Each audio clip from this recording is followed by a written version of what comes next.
Magandang araw po muli mga mahal naming tagapanood at mga taga-subaybay sa ating programang ito. At ngayon po ay nasa oras muli tayo ng ating pagre-repaso ng ating mga leksyon at ito po ay may pinamagatang maghintay sa Panginoon. Ako po muli si Brother Ronron Salapare at kasama ko po si Brother Jeremy Kabang. yan. Kami po muli ang inyong makakasama sa ating pagre-repasong ito. At nawa ay sa mga susunod na panahon ay may makasama naman tayo na ibang mga katauhan at ibang mga mukha sa ating pag-aaral na ito.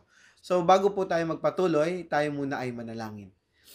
Amang banal, Diyos na makapangyarihan ka po sa lahat, maraming salamat Panginoon sa patuloy na pag-iingat at patuloy na pagpapala sa bawat isa. Maraming salamat Panginoon na kami pinagkakalooban nyo ng ganitong mga oportunidad upang kami makapanood at makapagsagawa at makapagministeryo sa online platform na ito upang maipamahagi namin ang magandang pabalita, ang Ebanghelyo, Panginoon, sa mga taong nangangailangan at lubos na hindi pa nakakarinig ng magandang pabalitang ito. Kayo na po bahala, Panginoon, sa aming pag-aaral ng leksyong ito. Kayo ang manguna at magbigay ng kaliwanagan sa bawat isa. Ito lamang po aming samot dalangin sa matamis na pangalan ni Jesus. Amen. So, ang ating pong leksyon ay iikot sa mga talatang sauluhin na makikita sa awit 27 verse 14. Ito po ang sinasabi, maghintay ka sa Panginoon, magpakalakas ka at magpakatapang ang iyong puso. Oo, maghintay ka sa Panginoon. Napakaganda na ito ay nagbibigay sa atin na kung paano dapat tayo or inuutusan at ini-encourage ng Biblia ng ating Panginoong Diyos na dapat tayo ay maghintay para sa Kanya. Maghintay tayo. At dito, sa ating panimula, hilingan natin ng ilang mga panimulang pananalita. Si Brother Jeremy. So, pag-asa ang nagpapanatili sa atin kapag wala na tayong lakas. So, sa mundong ito na lumubog sa kasalanan at paghihirap ay walang pag-asa para sa mas mahusay na buhay. Walang karamdaman, sakit at kamatayan. Ito'y dahil ang Diyos lamang ang may kapangyarihan alisin ang kasalanan na siyang ugat ng lahat ng kasamaang ito. Kaya hinihimok tayo, Brother Jeremy, ng salmista na maghintay at maghintay sa gabing ito ng paghihirap at sa ating kinabubuhayan.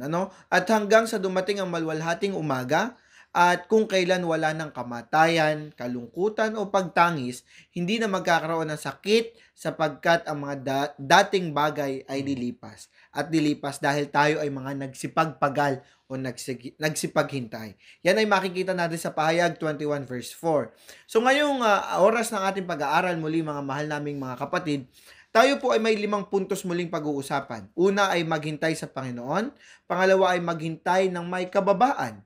Pangatlo ay maghintay sa mahirap na panahon, maghintay sa katubusan at ang huli ay maghintay sa malwalhating umaga. So, napakaganda ng mga leksyong ito na alam namin ay kapupulutan natin ng aral. At lalo tigit na pag-aralan na natin na sa mga leksyong ito na kung saan kung paano ang book ng Psalms ay nagtuturo sa atin ng relasyon natin sa kapwa-tao at lalo tigit relasyon natin sa ating Panginoong Diyos. At pinakamahalaga dito, mga mahal naming mga kapatid, ay kung paano tayo naghihintay. So dito sa maghintay sa Panginoon, anong iyong may ibahagi dito, Brother Jeremy, kung paano dapat tayo maghintay sa ating Panginoong Diyos? So, sa ating buhay ay puno ng maliit o malaking paghihintay. Hinihintay natin ang pagsilang ng isang sanggol, ang resulta ng pagsusulit ang kagalingan sa isang karamdaman. So, gayunpaman, ang paghihintay sa Panginoon ay higit pa sa ganitong mga paghihintay. Una sa lahat, ito ay isang positibong inaasahan. Ang resulta ng pagsusulit ay maaaring isang pagkabigo o maaaring hindi na dumating ang lunas. Gayunpaman, ang paghihintay sa Diyos ay tiyak na magbubunga ng isang maligayang buhay na ligtas sa kasalanan. Yan. So makikita natin na ngunit ang paghihintay ay ito ay nagpapahiwatig ng tiyaga at mahaba ang paghihintay, ngunit hindi tayo dapat madismaya. Na parang kasi kung minsan sa ating buhay, kapag may hinihintay tayong resulta na or mga panalangin natin, minsan nawawalan na tayo ng pag-asa na dadating pa ba ito? Alam ko mga kapatid, meron tayong mga paghihintay na tayo na dismaya. May mga paghihintay tayo na kung minsan tayo naiinis o Mhm. nagagalit dahil hindi kagad dumadating. Pero ang paghihintay sa Panginoon, hindi tayo naghihintay ng mag-isa. Mhm. Sabi nga, ang lahat ng nilikha ay sabik na naghihintay sa ating pagliligtas at ito ay hindi isang positibong paghihintay or Mm. pasibong paghihintay. Ngunit isang aktibo na may positibong kaisipan na dapat nating hangarin ito Mhm. at sikaping mapanatili ito. Ang paghihintay, ito'y karakter actually. Ano, Mhm. Brother Jeremy? Ito'y isang karakter or values na dapat nating matanggap at isagawa sa ating mga buhay. So, ikaw, may karanasan ka ba sa iyong buhay ng naghihintay at ikay nadismaya, Brother Jeremy? Mas madalas ito pag sa mga bata. Mhm. 'Di ba? Pag nag-aantay ka ng mga oras ng uwian o nag-aantay ka ng ipinangako sa iyo ng isang magulang tapos Yes. minsan hindi natutupad o minsan it takes time pa bago dumating. At sa proseso na 'yon at talagang minsan nawawalan ka na ng pag-asa. Pero once na dumating 'yon, Mhm. iba talaga naman sa pakiramdam. Yan, makikita natin na sa paghihintay, hindi lamang ito yung naghihintay ka lamang, kundi Hmm. ikaw ay dapat may pananampalataya at yung pag-asa. Mhm. Kasi ito yung nagiging lifeline natin yung pag-asa na kahit wala na tayong anuman sa mundong ito, kung may pag-asa tayo, yun na lang yung magiging dahilan natin para kumapit. So Mhm. maliwanag yun mga kapatid, na dapat tayo maghintay sa ating Panginoong Diyos. Ano man ang ating karanasan o mga nararanasan, ano man ang ating kalalagayan sa ating buhay. So ngayon, tingnan man natin, bilang bahagi ng Hmm. paghihintay sa ating Panginoong Diyos, ano itong maghintay ng may kababaan? Anong mababahagi mo dito, Brother Jeremy? So basahin natin sa awit 131. Sabi nga dito, Panginoon, hindi hambog ang aking puso, ni mayabang man ang aking mga mata, ni nagsasanay man ako sa mga dakilang bagay o sa mga bagay na totoong gilalas sa akin. Tunay na aking itiniwasay at itinahimik ang aking kaluluwa, parang batang inihiwalay sa suso sa kanyang ina. Ang kaluluwa ko ay parang inihiwalay na bata sa suso. O Israel, umasa ka sa Panginoon mula sa panahong ito at sa magpakailan paman. So si David ay may akda ng awit 131 Mhm. ay pinahiran bilang kasunod na hari noong siya ay isang abang pastol. At natalo niya ang isang higante na si Goliath at nanalo sa 1,000 laban at sa wakas ay kinilala bilang isang hari ng Israel. So, kabilang sa kanyang unting-unting pagbangon ay napanatili ni David ang kanyang kababaang loob at hindi niya sinubukang kunin para sa kanyang sarili o ang mga parangal na hindi ibinigay sa kanya ng Diyos kahit na ang mga pangyayari ay tila pumapabor sa kanya. Sabi nga sa 1 Samuel 24 verse 6. Makikita natin na parang yung karanasan ni David Mm. ay dapat ipagmalaki mo, di ba? Mhm, Dapat mhm. ito ay maging proud ka sa iyong buhay. Pero sa naging buhay ni David, isa siyang ehemplo na kung paano siya naging Mhm. mababang loob o nagkaroon ng mababang kalooban sa pagtanggap ng mga bagay na ito. Lalo Mhm. tigit ito'y biyaya at mga pahintulot ng ating Panginoong Diyos. So, ano pang mababahagi mo dyan, Brother Jeremy? So yun yan, pakiramdam niya ay parang batang inawat sa suso sa harap ng Panginoon. Ang pag-awat sa suso ay nagyayari sa isang bata sa pagitan ng 2 at 7. So taong gulang. So mulat sa kanyang kahinaan at kamangmangan ay hinahanap pa rin ng bata ang magiliw ng mga bisig ng kanyang ina upang makahanap ng ginhawa at proteksyon sa kanila. Gayun din, inanyayahan tayong maging katulad ng mga munting bata na naghihintay ng buong tiwala at mapagkumbaba sa walang hanggang mga bisig ng ating Ama. Sabi sa Mateo 18:3 at Deuteronomy 30:27 at Awit 131 verse 3. Anong maliwanag doon na tayo ikinukumpara na Mm. yung ating Mm. paghihintay ay katulad ng isang bata na lagi nating ilolong, hahanapin at doon lagi tayo makakaramdam ng kaligtasan. Kasi yung mga bata, 'di ba? Makikita natin na doon lamang sila nakakaramdam ng proteksyon, Mhm. kaligtasan, ng safety dahil doon sa mga bisig ng kanilang mga magulang. So ganun din dapat ang ating hintayin mga kapatid. Maghintay tayo ng may kababaan na katulad ni David na kung saan anuman ang ating mga narating sa ating buhay. Magkaroon tayo ng karakter na ito at tayo'y bibigyan ng ating Panginoong Diyos. Sabi nga, ang mga nagpapakababa ay siyang itataas. Ano? So, napakaliwanag nun. At bilang bahagi ng paghihintay sa ating Panginoong Diyos o taimtim at talagang may pagpapagal na paghihintay, maghintay tayo sa mahirap na panahon.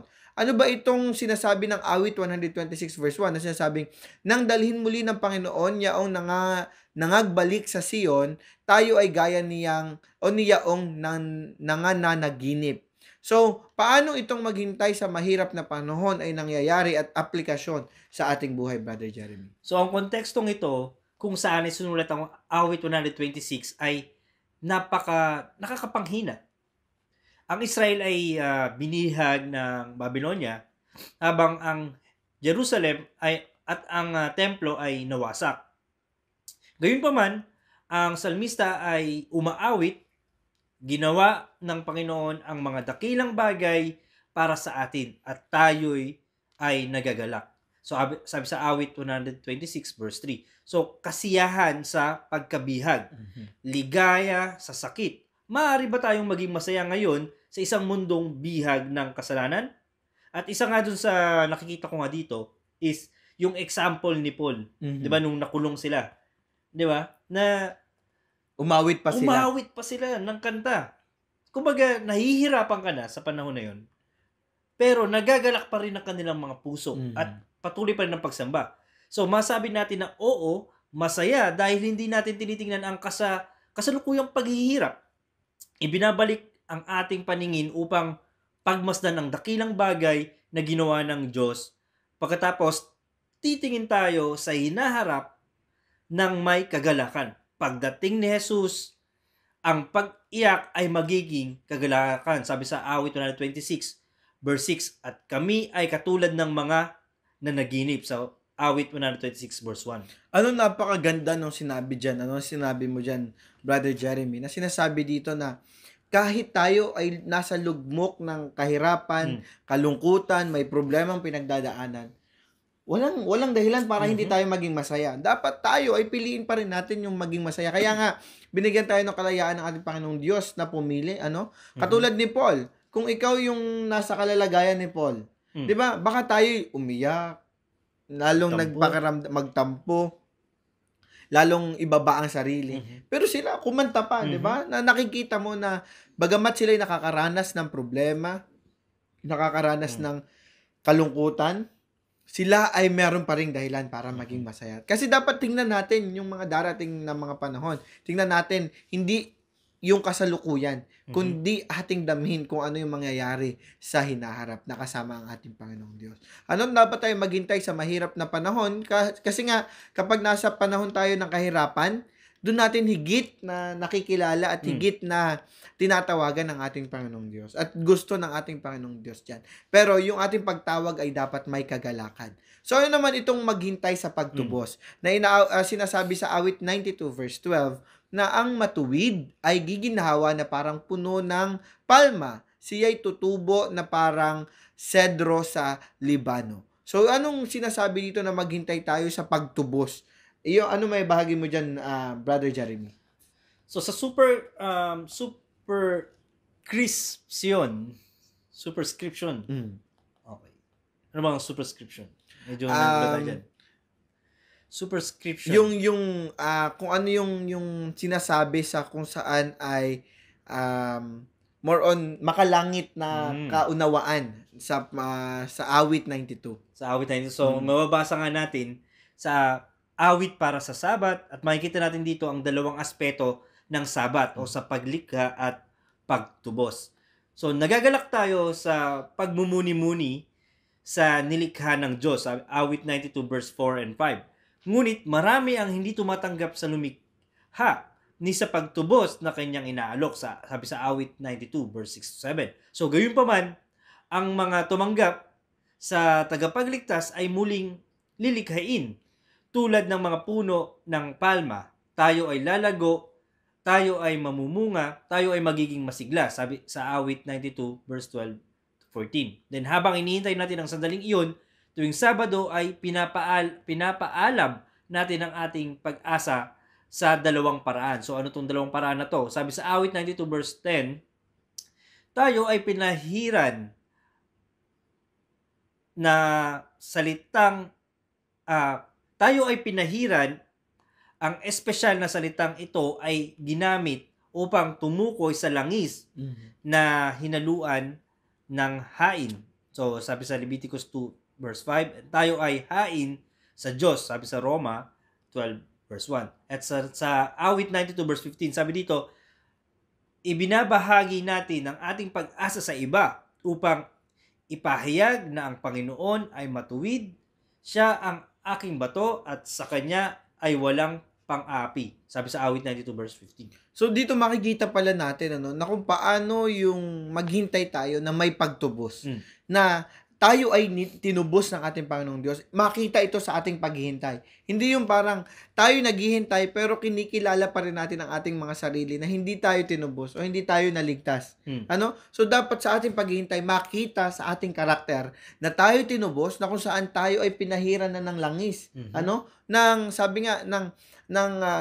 Sabi nga langis na kung saan ito ay may pagtubos sa atin doon sa krus ng Kalbaryo. Dapat ito'y makita sa ating mga buhay, mga mahal na kapatid, na ito ay sa ating paglalakbay sa lupang ito, sa mundong ito, ay yung pagliligtas na yon ng ating Panginoong Hesukristo ang siyang mamutawi sa ating mga buhay. At ito hindi lamang sa ating mga buhay, kundi i-share din natin to sa ating kapwa. Yung paghihintay hindi lamang nakaupo. Yung paghihintay, hindi lamang ikaw ay nakahiga or nakaupo sa ating loob ng iglesia, kundi ikaw ay naghihintay pero gumagawa ng may pagtubos. Yes. 'Di ba? Dapat nakikita to, aktibong paghihintay. So, may dagdag ka ba dyan, Brother Jeremy? Wala naman. Yan. So, ngayon, naririto na po tayo sa huling bahagi ng ating pagre-repaso na kung saan maghintay sa maluwalhating umaga, na kung saan sinasabi po sa awit 5, versikulo 3, sinasabi, O Panginoon, sa kinaumagahay didinggin mo ang aking tinig, sa kinaumagahan ay aayusin ko ang aking dalangin sa iyo at magbabantay ako. Ano bang sinasabi dito ng maghintay sa maluwalhating umaga? Ano mabahagi mo dito, Brother Jeremy? Bagay, ito sa pinaka-hihintay talaga natin, no? Na parang ito yung pinaka-climax ng story. So, sabi dito, tatapusin ng umaga ang gabi ng kawalan ng pag-asa at dalamhati. Sa awit 130, verses 5 and 6, ang pagbabagong dulot ng umaga ay inilalarawan ng ganito sa awit 143. So, makikita natin, ang kadiliman ng kamatayan sa verse 3 ay naging isang landas na malalakaran ko ng may kumpiyansa sa verse 8. At ang libingan sa verse 7 ay naging isang lupain ng katuwiran sa verse 10. So, hinihikayat tayo ni Pedro na magtiwala sa salita ng Diyos na gagabay sa atin hanggang sa pagsikat ng umaga. Ngunit, kailan darating ang umaga? Isang malaking tanong yan. Kailan ba darating to? So, si Jesus ang maningning at tala sa umaga. Sabi sa Apocalypse 22 verse 16, pagdating niya, wala nang gabi doon. At hindi nila kailangan ang liwanag ng lampara o ang liwanag ng araw sapagkat liliwanagan sila ng Panginoong Diyos. Sabi sa Apocalypse 22 verse 5, sulit ang paghihintay. So ito yung second coming. Yan. Napakaganda nung sinasabi mo, Brother Jeremy, na kung saan yung kadiliman ay naging isang landas, na kung saan magkaroon tayo ng kumpiyansa, At yung libingan naman, ay ito naman ay magiging isang lupaing katuwiran. Makikita natin na ang lupang ito, ang mundong ito ay magbabago. Na kung saan naghihintay tayo hindi lamang sa kaibigan nating dadating. Yes. Naghihintay tayo hindi dahil magfe-fellowship na naman sa church. Naghihintay tayo hindi dahil magkakaroon na namang maraming programa ang church, kundi naghihintay tayo sa maluwalhating umagang ito na kung saan ang source ng kaliwanagan ay ang ating Panginoong Diyos. Ano ang kanyang kaluwalhatian ng ating Panginoong Hesukristo, na makikita natin doon na kung paano yung ating mga pagtitiyaga, yung ating mga pagpapagal, yung ating paghihintay, masasabi nating sulit at tayo ay nakapaghintay sa ating Panginoong Diyos. So ngayon, bilang huling mga pananalita, Brother Jeremy, ano maibahagi mo sa ating mga taga-subaybay? So sa sulat nga ni Ellen G. White, kung mababasa natin, Sermons and Talks verse 2, chapter 24, page 179. Sabi dito, naghihintay tayo sa ikalawang pagdating ni Kristo. Ang ating pag-asa sa kanyang malapit na pagpapakita sa mga ulap na may kapangyarihan at dakilang kaluwalhatian ay pumupuno sa ating mga puso ng kagalakan. Kapag dumating ang tagapagligtas, yaong mga handang salubungin siya ay sisigaw, narito ang ating Diyos, tayo'y naghintay sa Kanya at ililigtas niya tayo. Ito ang Panginoon, tayo ay naghintay sa Kanya, tayo ay magagalak at magagalak sa Kanyang pagliligtas. Sa Isaiah 25 verse 9. Korona ng buhay na hindi kumukupas ang nakalaan sa langit para sa mga tinubos, na sa langit ay magiging mga hari at mga saserdote ng Diyos. Ito ang pag-asa na naghihintay sa atin. Anong pag-asa ito? Naway maging handa ang lahat sa pagdating ni Kristo, ipagkaloob nawa ng Diyos na kayo ay maging mga mananagumpay. Yan, ito'y appeal sa atin, mga kapatid, ng ating leksyon, na kung saan naway hingin natin ang karakter na kung saan tayo ay maghihintay ng may pagtitiis, maghihintay ng may kababaan, maghihintay na masasabi nating may pananampalataya. Naalala ko yung sinasabi sa isang verse sa Bible na sinasabing, I have fought a good fight. I have finished the race. I have kept the faith. 'Di ba? Na natapos ko ang laban. Natapos ko ang lakbayin. At napanatili ko ang aking pananampalataya. 'Di ba? So, napakaganda na masasabi natin to sa ating Panginoong Diyos. Masasabi natin to sa harapan ng ating Panginoong Kristo na, Panginoon, naririto ako. Naghintay ako ng matyaga, naghintay ako ng kababaan, tanggapin ko ang iyong kaluwalhatian. Nawa, mga kapatid, ito ay maging leksyon sa atin. Ito ay maging paalala sa bawat isa at gabay sa ating paghahanda at paghihintay sa ating Panginoong Diyos. Muli po, ako po si Brother Ronron Salapare. At Brother Jeremy Cabang. Kami po muli ang inyong makakasama sa mga susunod na panahon at tayo magpatuloy sa ating pananampalataya, magpatuloy na magtapat at magpatuloy na maghintay. Maraming salamat po.